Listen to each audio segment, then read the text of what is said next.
Hello students, स्वागत है आपका हमारे यूट्यूब चैनल @StudyPoint01 में। तो गाइस, जैसा कि हमने आपको अपनी फर्स्ट डेमो वीडियो में बताया था कि इस चैनल के माध्यम से हम आपको क्लास 10th और क्लास 12th की मैथमेटिक्स से रिलेटेड वीडियो प्रोवाइड कराएंगे। उसी के अकॉर्डिंग आज हम आपके लिए लेके आए हैं क्लास 10th मैथ का पार्ट 1 बेसिक कॉन्सेप्ट। वीडियो को स्टार्ट करने से पहले एक चीज़ हम आपको और बताना चाहेंगे। जो स्टूडेंट्स क्लास 10th में बोर्ड परीक्षा 2024 की तैयारी कर रहे हैं, उन स्टूडेंट्स के लिए, उन बच्चों के लिए हम इस चैनल के माध्यम से टेस्ट सीरीज और बेसिक्स फार्मूले प्रोवाइड कराएंगे। अगर आपको उन टेस्ट सीरीज की और बेसिक्स फार्मूलों की पीडीएफ चाहिए तो हमारे टेलीग्राम चैनल को ज्वाइन कर लें। टेलीग्राम चैनल का जो लिंक है वो डिस्क्रिप्शन में दिया हुआ है। वीडियो को ज़्यादा लंबा ना करते हुए आइएगा गाइस, चलते हैं हम अपने टॉपिक पर। आज का हमारा टॉपिक है बेसिक कॉन्सेप्ट। बेसिक कॉन्सेप्ट के अंतर्गत हम बात करेंगे, जैसे हमारी क्लास 10th की चर्चा करेंगे तो उसमें हमारा जो पहला पार्ट आता है वो है पार्ट 1 वास्तविक संख्याएं। क्या होती हैं वास्तविक संख्याएं? वास्तविक संख्याओं की चर्चा करेंगे। वास्तविक संख्या में कौन कौन सी संख्या आती हैं, कितने प्रकार की होती हैं, वो चर्चा करेंगे। उसके बाद हम वर्गमूल, घनमूल और कुछ बेसिक्स फार्मूलों की चर्चा करेंगे। ये 1 से 2 या 3 पार्ट में ये बेसिक कॉन्सेप्ट हमारा क्लियर हो जाएगा। उसके बाद हम आपके लिए वीडियो लेके आएंगे एक्सरसाइज 1.1 की। आइएगा गाइस, देखते हैं जरा। सबसे पहले बात करेंगे हम संख्याओं की कि संख्या कितने प्रकार की होती हैं। संख्या 2 प्रकार की होती हैं, एक होती है वास्तविक संख्या, एक होती है काल्पनिक संख्या। नंबर 1 पे आती हैं वास्तविक संख्याएं। वास्तविक संख्याओं को अंग्रेजी में हम रियल नंबर भी कहते हैं। नाम में ही आपको फर्क दिख रहा है कि रियल का मतलब होता है कि वास्तव में वो संख्या प्रेजेंट है। दूसरे नंबर पे आती है हमारी काल्पनिक संख्याएं। काल्पनिक संख्याओं को हम इंग्लिश में बोलते हैं इमेजिनरी नंबर्स। शब्द से ही आपको पता चल रहा है कि ये संख्याएं ज्ञात नहीं होती हैं, इनको ज्ञात किया जा सकता है। जैसे एग्जाम्पल के तौर पर एक्स, वाई, जेड। मानते हैं ना कि इसके जगह पे मान लीजिए कि माना एक्स है, माना वाई है, माना जेड है। तो ये चीज़ें आपको क्लास 11th और 12th में भी सीखने को मिलेंगी और 10th की कुछ एक्सरसाइज में भी सीखने को मिलेंगी। हमें पढ़ना क्या है? वास्तविक संख्याओं के बारे में।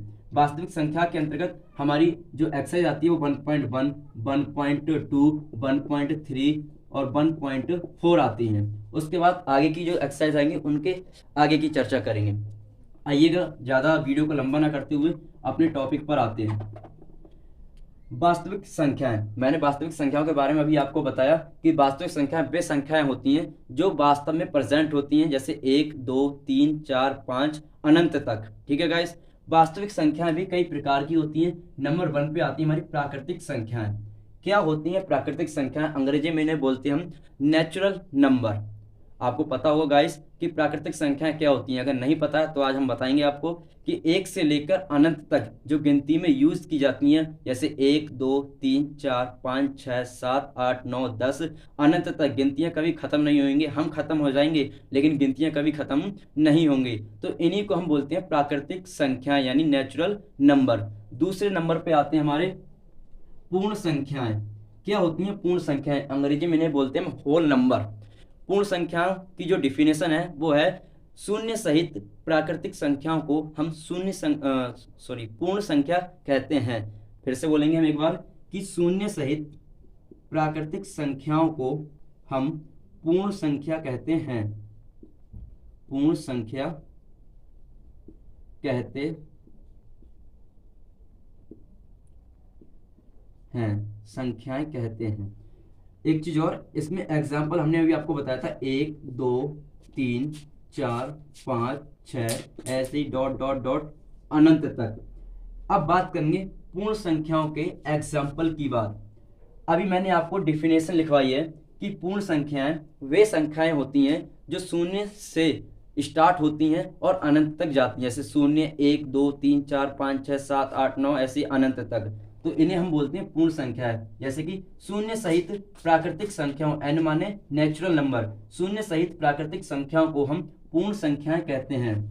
एग्जाम्पल देख लेते हैं, जैसे 0, 1, 2, 3, 4, 5, 6, 7, 8 ETC, यानी अनंत भी बात कर सकते हैं, ETC की जगह पर अनंत। ठीक है गाइस। फिर बात करेंगे हम थर्ड नंबर पे आती है हमारी परिमेय संख्याएं, जिसे हम रेशनल नंबर भी बोलते हैं। क्या होती है परिमेय संख्याएं? वे संख्याएं जिनको हम p बट्टा q के रूप में लिखते हैं तथा q नॉट इक्वल टू 0 होता है, उन्हें हम परिमेय संख्याएं कहते हैं। p बट्टा q का मतलब मीन्स क्या होता है? वे संख्याएं जिनको हम अंश बट्टा हर के रूप में लिख सकें वे हमारी परिमेय संख्याएं कहलाती हैं। और हर का मान कभी 0 नहीं आता है, यानी q नॉट इक्वल टू 0। अगर आपको इन सभी टॉपिक्स की डेफिनेशन चाहिए तो हमारे टेलीग्राम चैनल को ज्वाइन कर लीजिए। उस पर हम आपको इन सभी की डेफिनेशन और जितनी भी PDF वगैरह होंगी वहाँ पर अपडेट करा दिए जाएंगे और आप उनसे ज्वाइन कर ले सकते हैं। ठीक है गाइस, आइएगा बात करते हैं हम परिमेय संख्याओं की। परिमेय संख्याएं वे संख्याएं होती हैं जिनको हम p बट्टा q के रूप में लिख सकते हैं और q नॉट इक्वल टू 0 होता है। जैसे एग्जाम्पल के तौर पर 1/2, 1/3, 5/6। और एक चीज और हम बताएंगे, p बा q का HCF का जो मान आता है वो 1 आना चाहिए, वो हमारी परिमेय संख्याएं कहलाती हैं। कैसे? अभी मैंने लिखा 2/4, क्या ये परिमेय संख्या है या नहीं है? 2/4 परिमेय संख्या नहीं है। इसका जो वास्तविक रूप है वो ये है 2 एकम 2, 2 दूनी 4, यानी 1/2। ये हमारी परिमेय संख्या है, ये हमारी परिमेय संख्या नहीं है। ठीक है गाइस, आइएगा बात करते हैं हम चौथे पॉइंट की। अपरिमेय संख्याएं क्या होती हैं? अपरिमेय संख्याएं इसका उल्टा ही है जस्ट, कि वे संख्याएं जिनको हम p बट्टा q के रूप में नहीं लिख सकते हैं वो हमारी अपरिमेय संख्याएं कहलाती हैं। जैसे अंडर रूट के अंदर आती हैं संख्याएं, √3, √2, √4, √5। एक प्रकार से हम कह सकते हैं जितनी भी अभाज्य संख्याएं होती हैं उन पर अंडर रूट लगा दें तो वो हमारी सारी की सारी अपरिमेय संख्याएं कहलाती हैं। जितनी भी अभाज्य संख्याएं हैं उन पर अगर हम अंडर रूट लगा दिया जाए तो वो सारी की सारी हमारी अपरिमेय संख्या कहलाती हैं।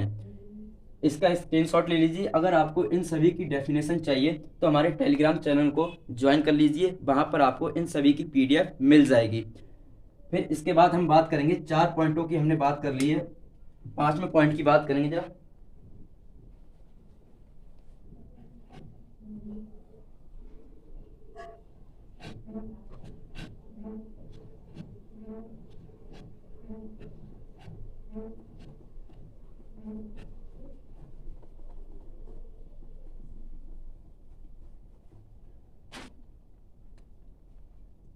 पांचवा जो हमारा पॉइंट है वो है भाज्य संख्याएं।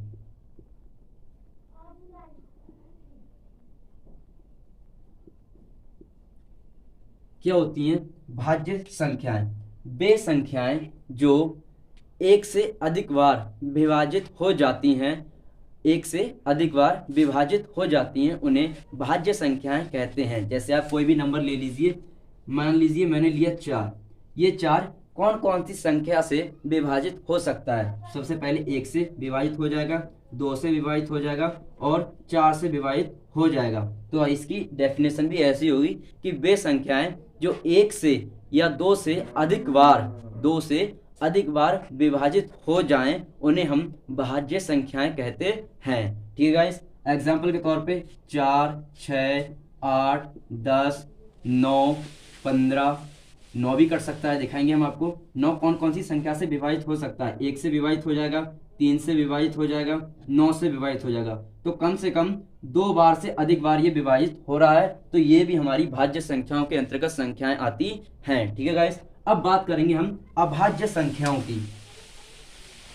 जो छठा पॉइंट है हमारा वो है अभाज्य संख्याएं।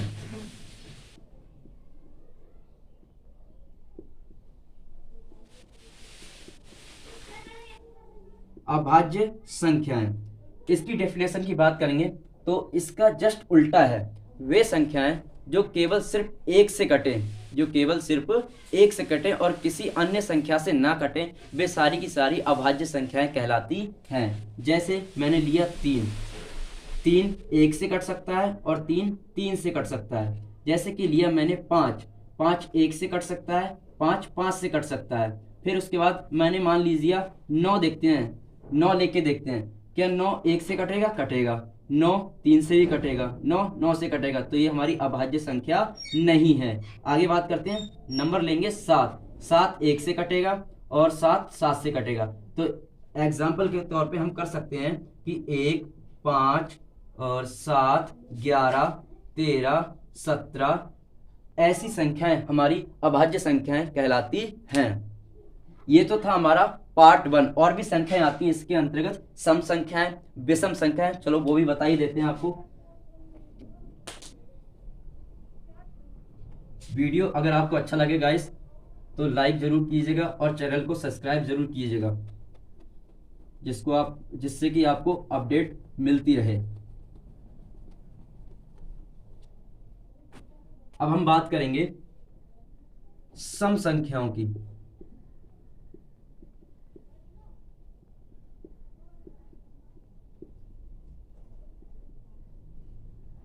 सम संख्याओं की जो डेफिनेशन होगी वो क्या होगी? वे संख्याएं जो 2 से विभाजित हो जाती हैं उन्हें हम सम संख्याएं कहते हैं।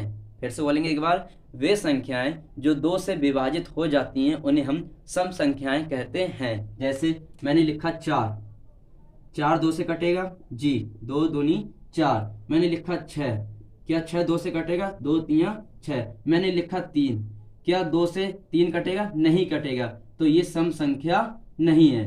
डेफिनेशन ये कहती है कि वे संख्याएं जो 2 से विभाजित हो जाए उन्हें हम सम संख्याएं कहते हैं। तो इसके एग्जाम्पल्स हैं, वो आएंगे आपके अकॉर्डिंग 2, 4, 6, 8, 10, 12, 14 ETC। ठीक है गाइस, फिर हम बात करेंगे विषम संख्याओं की।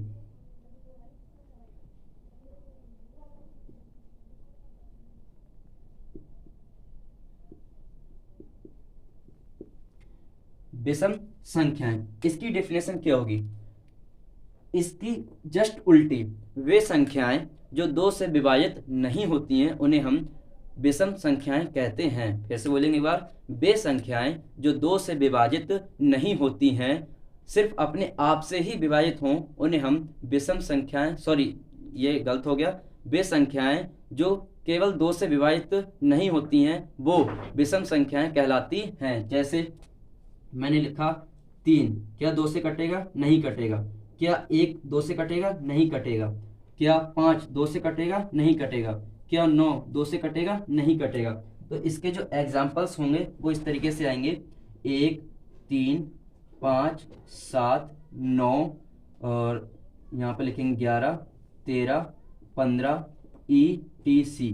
विषम संख्याएं और क्या कह सकते हैं हम, अभाज्य संख्याओं में थोड़ा सा डिफरेंस होता है।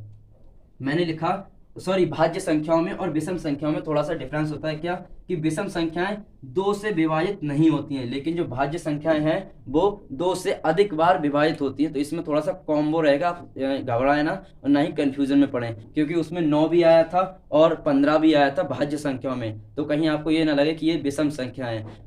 भाज्य संख्या की जो परिभाषा होती है वो ये होती है कि वे संख्याएं 2 से अधिक बार कट जाएं, लेकिन जो विषम संख्या है उसकी परिभाषा ये होती है कि वे संख्याएं जो सिर्फ 2 से वे संख्याएं 2 से ना कटें, बाकी अदर से कट जाएं। ठीक है, आगे देखें जरा, इसके एग्जाम्पल्स ये हो गए। और इसके बाद हम आपको पार्ट 2 में लेके आएंगे वर्गमूल और घनमूल। उसके बाद अगर वीडियो मतलब कि आपका कंटेंट बचता है तो 3rd वीडियो में हम आपके लिए लेके आएंगे बेसिक्स फार्मूले। अगर आपको ये वीडियो अच्छी लगती है गाइस तो प्लीज़ चैनल को सब्सक्राइब करें, वीडियो को लाइक करें और कमेंट बॉक्स में लिखकर बताएं कि आप हमारा पढ़ा हुआ आपको ठीक लगा या नहीं लगा। Thank you.